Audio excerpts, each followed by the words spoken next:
तू ही रे माझा मितवा या मालिकेच्या आजच्या भागाचे लेटेस्ट त्याचबरोबर इंटरेस्टिंग अपडेट आपण आपल्या आजच्या या व्हिडिओमध्ये जाणून घेणार आहोत. चला तर मग मित्रांनो, अजिबात वेळ वाया न घालवता सुरुवात करूया आपल्या आजच्या या व्हिडिओला. आजच्या भागात आपण पाहतो की सगळे कुटुंबीय हे जेवायला बसलेले असतात. इतक्यात तिकडे एक मेड येते आणि ती आता अंजलीताईला भात वाढत असते. त्यावर अंजलीताई म्हणते, अगं नाही, नको नको, बाद झालं मला. त्यावर आजी म्हणते, काय गं बाद झालं तुला? हे बघ, तू उगाचच्या उगाच हे असं करत जाऊ नकोस हा, वाढ गं तू तिला. त्याबरोबर ती मेड अंजलीताईला भात वाढते. तर आजी म्हणत असते, अंजली तू काळजी घेत नाही ना बाळा स्वतःची, त्यामुळे तुला हे असं त्रास होतो, अशक्तपणा वाटतो आणि मग आम्हालासुद्धा काळजी वाटत राहते ना बाळा. तू वेळेवर खातही नाही आणि पुरेसा भरपूर आरामही करत नाही, कळलं का तुला? त्यावर लगेचच अंजली म्हणत असते, आजी अगं काय बोलतेस तू?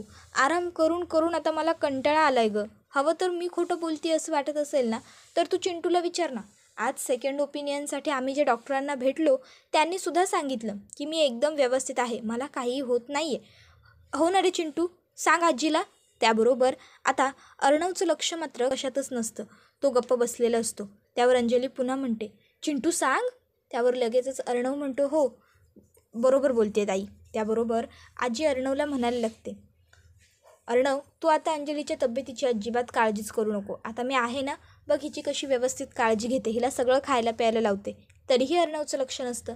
मग आता आजी अर्णवला म्हणते, अर्णव हे बघ बाळा, ईश्वरीच्या वडिलांच्या ॲक्सिडेंटचा आरोप तुझ्यावर होता म्हणून तू लग्न करणं पुढे ढकललंस. खरंच खूप चांगली गोष्ट केलीस, पण आता म्हणजे तुला लग्नाला काहीच हरकत नसेल ना, कारण जावई बापू सांगत होते तिच्या वडिलांना डिस्चार्ज मिळाला आहे म्हणून. त्याबरोबर अर्णव काही बोलत नसतो तर लावण्य त्याला म्हणत असते, यार काय सुरू आहे तुझं? अरे आता तरी बोल ना काहीतरी, किती दिवस वाट पाहायची आहे मी अजून आपल्या लग्नाची? त्याबरोबर अर्णव पटकन उठून उभा राहतो आणि लगेच म्हणतो, पुढच्या 6 दिवसात वी विल गेट मॅरी. लग्नाची तयारी सुरू करा. पुढच्या 6 दिवसात आम्ही नवरा आणि बायको असू. त्याबरोबर आता अर्णवचं हे शब्द ऐकून सगळ्यांना खूप मोठा धक्काच बसतो. तर लावण्या खूप आनंदी होते. ती उठून उभी राहते आणि अर्णवला म्हणते, यार आर यू सिरियस? तू खरं बोलतोयस? आपण खरंच पुढच्या या आठवड्यात लग्न करतोय? त्यावर अर्णव काहीच उत्तर देत नाही. लावण्या अर्णवला मिठी मारते. ती खरोखर खूप खुश असते, पण अर्णव लावण्याला जवळ घेत नाही, तो तिथे तसाच उभा असतो. तर पुढे आपण पाहतो की इकडे ईश्वरीच्या घरी आता आई ही राकेशला म्हणत असते, राकेशजी हे बघा, हे एक 4-5 मुहूर्त आहेत, आम्ही आमच्या दादरच्या गुरुजींकडून काढून आणले होते, ते तुम्ही एकदा बघून घ्या, म्हणजे एक मुहूर्त फिक्स करता येईल. त्यावर राजेश म्हणतो, अहो त्यात बघण्यासारखं काय आहे, तुम्ही पहिला मुहूर्त फिक्स करा ना. त्याबरोबर आई लगेच म्हणते, काय पहिला मुहूर्त? अहो पण पहिला मुहूर्त तर 10 दिवसांवरती आला आहे फक्त राकेशजी. त्यावर लगेचच आत्यासुद्धा म्हणते, काय 10 दिवसांवर? नाही म्हणजे 10 दिवसात एवढी सगळी तयारी होणं जरा अवघड आहे ना, नाही म्हणजे तुम्हाला कळतं आहे ना राकेशजी. त्यावर लगेचच राकेश म्हणतो, हो आत्या, अहो तुम्ही काळजी कशाला करता, मी आहे ना, मी करेन सगळी तयारी व्यवस्थित आणि धावपळीचा सुद्धा तुम्ही विचार करू नका, धावपळ करायला सुद्धा मी आहे की, मी सगळं मॅनेज करेन. काय काका तुम्हाला काय वाटतं, पहिला मुहूर्त फिक्स करूया ना? आता बाबा काहीच बोलू शकत नसतात. याच गोष्टीचा राकेश पुरेपूर फायदा घेत असतो. तो म्हणत असतो, बघा काकांनासुद्धा पहिली तारीख घ्यावी हा माझा विचार पटलेला आहे, त्यांच्या डोळ्यातूनच दिसतंय ना मला, आणि बाकीच्या गोष्टींची तर तुम्ही अजिबात काळजी करू नका. आत्या मला कळतंय तुम्ही कसल्या तयारीबद्दल बोलताय ते. हे बघा, पैशांचा विचार तुम्ही नका करू, मी आहे ना, मी करेन सगळा खर्च आणि सगळं मॅनेज करेन व्यवस्थित. त्याबरोबर लगेचच आत्या म्हणत असते, बघितलंस सुप्रिया, जावयाचा आधार म्हणतात ना तो ह्याला. राकेशजी खरंच तुम्ही खूप चांगले आहात हो. त्याबरोबर राकेश म्हणत असतो, ईश्वरीजी अहो या ना, आपण बाबांचा एकत्र आशीर्वाद घेऊ. मग लगेचच राकेश आणि ईश्वरी दोघंजणं सोबत बाबांच्या पाया पडतात. त्यानंतर राकेश हा बळजबरीने बाबांचा हात स्वतःच्या डोक्यावरती ठेवून घेतो आणि म्हणत असतो, काका मला आशीर्वाद द्या, तुमचा आशीर्वाद हेच माझ्यासाठी सर्वस्व आहे आणि तुमचा आशीर्वाद मिळाला ना की मला बरं वाटेल. तुमचा आशीर्वाद मिळणं खूप गरजेचं आहे हो माझ्यासाठी, द्या. त्याबरोबर आता मात्र बाबा त्याच्याकडे एकटक नजर रोखून बघत असतात. तर आता लगेचच आत्या म्हणते, पुरे झालं आता, आपण किती वेळ गप्पा मारत बसणार अशा, मग चला आपल्याला लग्नाची तयारी सुरू केली पाहिजे ना मग. त्यावर लगेचच आता आईसुद्धा म्हणायला लागते की हो अगदी बरोबर आहे, आपण तयारीला लागूया आता पटापट, म्हणजे कमीत कमी याद्या तरी करून झाल्या पाहिजे ना. राकेशजी तुम्ही बसा, मी तुमच्यासाठी चहा पाठवते. इतक्यात इशू तिकडनं खोलीत निघून जाते. आत्या म्हणते हिला काय झालं. त्याबरोबर आई लगेचच म्हणते काही नाही, लग्नाचा विषय निघाला ना म्हणून हळव्या झाल्या असतील बाईसाहेब. आता इशू लग्न करून सासरी जाणार कायमची. राकेश म्हणतो तुम्ही कशाला काळजी करताय, मी आहे ना, मी घेऊन येत जाईन त्यांना. त्याबरोबर लगेचच आई म्हणते तुम्ही बसा राकेशजी, आम्ही बाकीची पुढची तयारी करायला सुरुवात करतो. मी तुमच्यासाठी चहा पाठवते. नमू चहाचं. त्यावर नमू म्हणते हो मी बघते. आणि मग लगेचच सगळे तिकडनं निघून जातात. याच गोष्टीचा फायदा राकेश घेतो. राकेश म्हणत असतो किती वाईट ना, ज्या माणसाने आपला अपघात घडवला त्याच माणसाबरोबर आपल्या मुलीचं लग्न लावून द्यावं लागतंय तुम्हाला. मला माहिती आहे जगाला वाटतंय की तुमचा अपघात अर्णवराजे शिर्केने केला आहे, पण तुम्ही माझा चेहरा पाहिला आहे. पण काही उपयोग नाही. आता जे समोर घडतंय ना ते गुपचूप बघत राहा. कारण प्रॉब्लेम काय आहे माहिती आहे, तुम्हाला काहीच बोलता येत नाही आहे आणि मला बोलता येतं आहे. आणि याच गोष्टीचा मी पुरेपूर फायदा करून घेतो आहे. काका आता तुम्ही फक्त माझ्या डोक्यावरती हात ठेवायचा आणि मला आशीर्वाद द्यायचा, मघाशी दिलात ना तसा. नाहीतर काय होईल माहिती आहे, मी असा तुमचा गळा दाबून तुमचा जीव घेऊ शकतो, समजलं. आता बाबांचा श्वास कोंडायला लागलेलाच असतो. इतक्यात नमुताई इशूला हाक मारते, इशू ए इशू. त्याबरोबर राकेश लगेचच आता बाबांचा गळा सोडतो आणि म्हणत असतो काका काय होतंय तुम्हाला, काका काही त्रास होतोय का, मी पाणी देऊ का तुम्हाला. त्याबरोबर इकडे अर्णव हा एकटाच त्याच्या खोलीत गप्प बसलेला असतो आणि त्याला राजेशचे शब्द आठवत असतात. हे बघ पुढच्या 7 दिवसाबरोबर तू लावण्याशी लग्न करायचं नाही. काय ना, कारण मला तुझ्या त्या मिस इंदौरबरोबर लग्न करायचं आहे आणि तिला कायमची माझी इंदौरी जिलबी बनवायचं आहे. नाहीतर एका हातात त्या मिस इंदौरची मान तुझ्या आणि माझ्या दुसऱ्या हातात तुझ्या त्या मूर्ख बावळट गोड गोंडस बहिणीची मान. तर दुसरीकडे इशूसुद्धा गप्प बसलेली असते आणि तिला आता आठवत असतं की जेव्हा आईने राकेशला विचारलं की लग्नाचा कुठला मुहूर्त फायनल करूया आपण, त्यावर तो सुद्धा म्हणाला की एक काम करा, पहिला मुहूर्त फिक्स करा. त्याबरोबर आता इकडे आकाशने अर्णवच्या हातात आणून अर्णव अँड लावण्यास वेडिंग हे कार्ड दिलेलं असतं. त्याबरोबर आता पुढे तो म्हणत असतो तुझ्या आणि लावण्याची वेडिंग कार्ड तिने हे डिझाईन फिक्स केलं आहे, तुला पाठवलं होतं पण तू बघितलं नाहीस म्हणून मग तिने मला मेसेज दिला, बघून घे एकदा. हेच असणार आहेत तुझ्या आणि लावण्याच्या लग्नाचे कार्ड्स. बघतोयस ना दादा. अर्णव मात्र काहीच रिस्पॉन्स करत नसतो. तर दुसरीकडे आता नमुताईसुद्धा ईश्वरीच्या समोर पत्रिका घेऊन आलेली असते. ची राकेश व ची सौका ईश्वरी यांचा शुभविवाह योजिला आहे. आणि आता तीसुद्धा इशूला म्हणते, इशू हे बघ तुझ्या आणि राकेशजींच्या लग्नाची पत्रिका. हेच असणार आहे तुमच्या लग्नाचं फायनल सॅम्पल. तुमच्या लग्नाच्या पत्रिकेसाठी हे फिक्स केलं आहे आम्ही. चालेल ना तुला. इशू अजून तरी काही बोलणार आहेस की आताही फक्त गप्प बसणार आहेस. तर आता आकाशसुद्धा म्हणत असतो, दादा काहीतरी बोल ना, अरे काय चाललं आहे तुझं. हे बघ दादा, फ्रँकली स्पीकिंग मला व्यवस्थित माहिती आहे तुझं लावण्यावर प्रेम नाही आहे. त्यावर आकाशला अर्णव म्हणत असतो, काय बोलण्यासारखं आहे आता आकाश. त्यावर अर्णवला आकाश म्हणतो, दादा तुला कळतं आहे का तू काय बोलतो आहेस ते. हे बघ मलाच काय घरातल्या सगळ्यांनाच माहिती आहे की लावण्या तुला आवडत नाही, ती तुला अजिबातच आवडत नाही. तुझ्या मनात लावण्या हे नाव कधी नव्हतंच, मग तरीही तुला आज हो म्हणायची एवढी घाई का होती. तू आजीला सांगू शकत होतास, पण नाही, तू आजीला काही सांगितलं नाहीस. उलट तू काय केलंस, तू लग्नाला हो म्हणालास. कशासाठी केलंस तू हे सगळं दादा. काय विचारतोय मी, काय गरज होती तुला हे सगळं करण्याची. खूप मोठी चूक केली आहेस तू, असं वाटत नाही आहे का तुला. तुला कळतं आहे का तू काय केलं आहेस. तर दुसरीकडे इशू नमुताईला म्हणत असते, ताई यामध्ये न करण्यासारखं काय आहे. हे बघ मी जे काही केलं आहे ते एकदम स्पष्ट आणि क्लिअर आहे. मी हे सगळं बाबांसाठी करते, आपल्या घरच्यांसाठी करते. आणि जर आपल्या घरच्यांचा आनंद याच्यातच असेल तर काय हरकत आहे राकेशजींशी लग्न करायला. तर दुसरीकडे आता आकाश हा अर्णवला म्हणत असतो, दादा ही गोष्ट तू कबूल कर की तुझ्या मनात वेगळं नाव आहे आणि तुझ्या हातात वेगळं नाव आहे. होती आहे ना कबूल. तर अर्णव म्हणत असतो, हे बघ आकाश, मी हे जे काही करतो आहे ना ते घरच्यांसाठी करतो आहे, आजीसाठी करतो आहे. जर आजीला असं वाटत असेल की पत्रिका जुळल्या म्हणजे झालं सगळं, तर काय हरकत आहे. करतो ना मी तिच्या मनासारखं, मला काहीच प्रॉब्लेम नाही आहे. त्याबरोबर आता इशूसुद्धा म्हणत असते, हे बघ मी हे सगळं ताई घरच्यांसाठी करते, आपल्या बाबांसाठी करते. तर आता तिला ताई म्हणत असते, इशू तुला कळतंय का तू काय बोलते असते?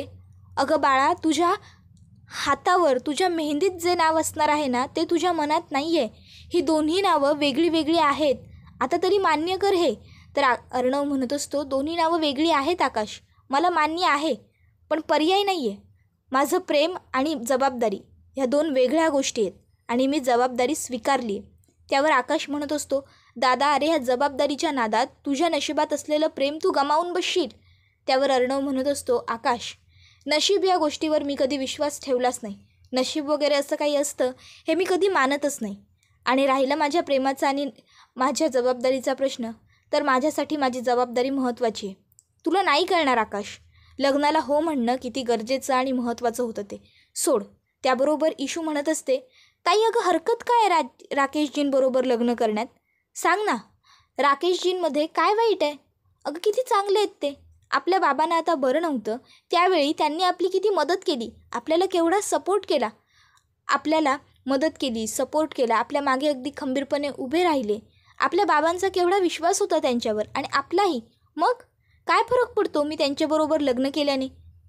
मी जे करते ते घरच्यांसाठीच करते ना, मग काय झालं, मी करेन त्यांच्याशी लग्न.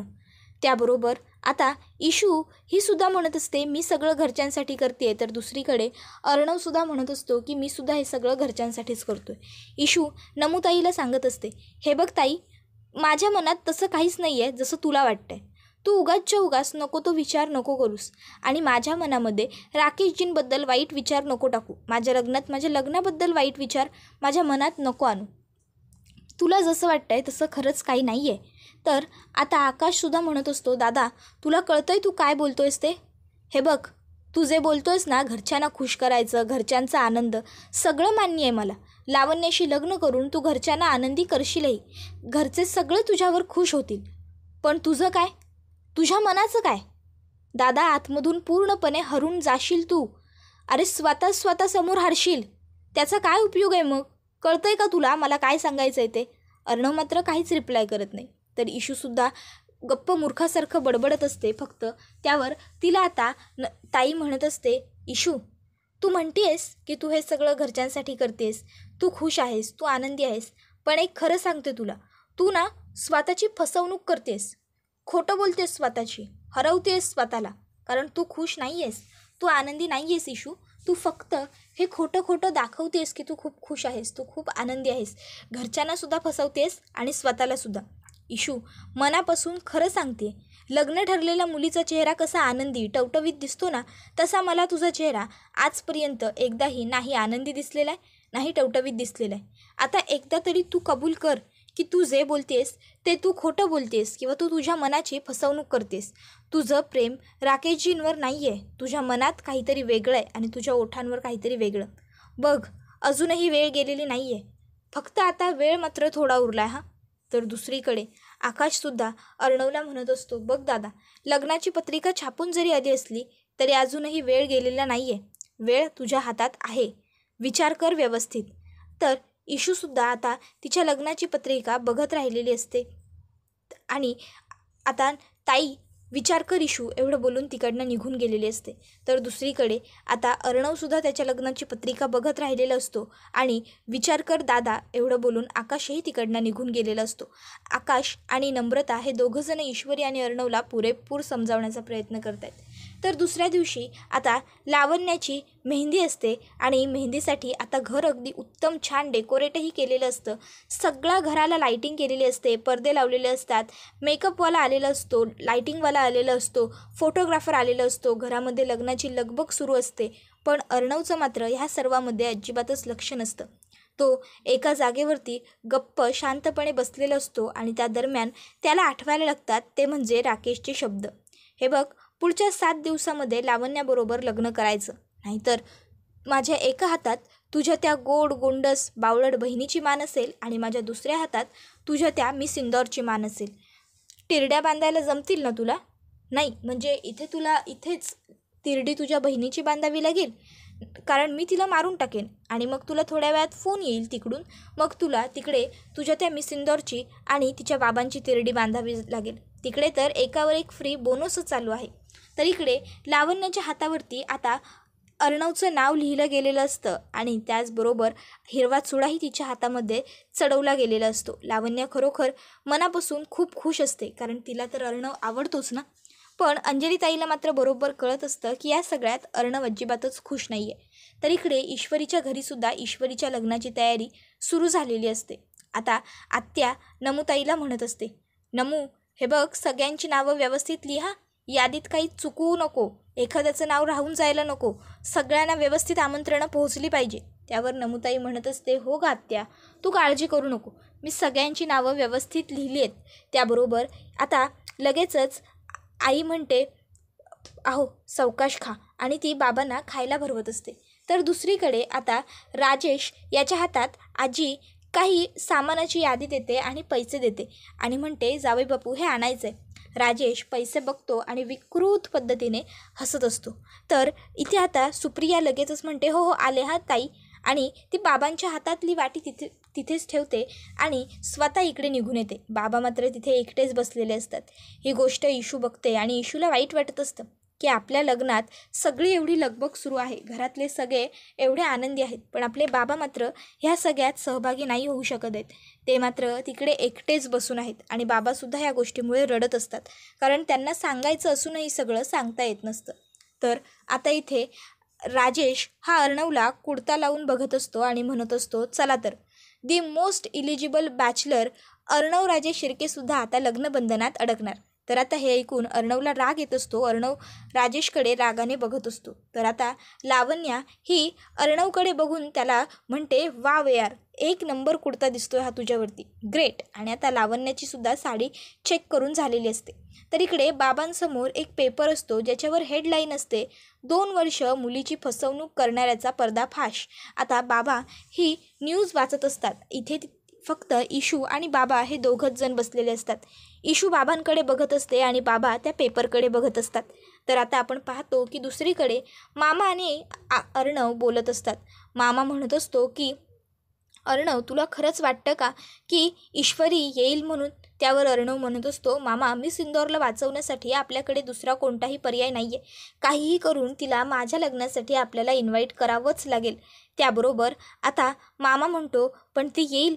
तर अर्णव म्हणतो, पर्याय नाही आहे मामा, आपल्याला हे करावंच लागेल. त्याबरोबर हा व्हिडिओ इथेच संपतो. व्हिडिओ आवडला तर व्हिडिओला लाईक करा, चॅनलवर नवीन असाल तर चॅनलला सबस्क्राईब करा आणि बेल आयकॉन आठवणीने प्रेस करा, जेणेकरून तुम्हाला पुढच्या प्रत्येक व्हिडिओचं नोटिफिकेशन मिळून जाईल आणि सर्व व्हिडिओंचा आनंद हा अगदी उत्तम पद्धतीने घेता येईल. मित्रांनो, तुम्हाला काय वाटतं, आता अर्णव आणि ईश्वरीचं लग्न कशा पद्धतीने होईल ते आम्हाला कमेंट करून नक्कीच सांगा. पुढचा व्हिडिओ येईपर्यंत टाटा बाय बाय, धन्यवाद, टेक केअर.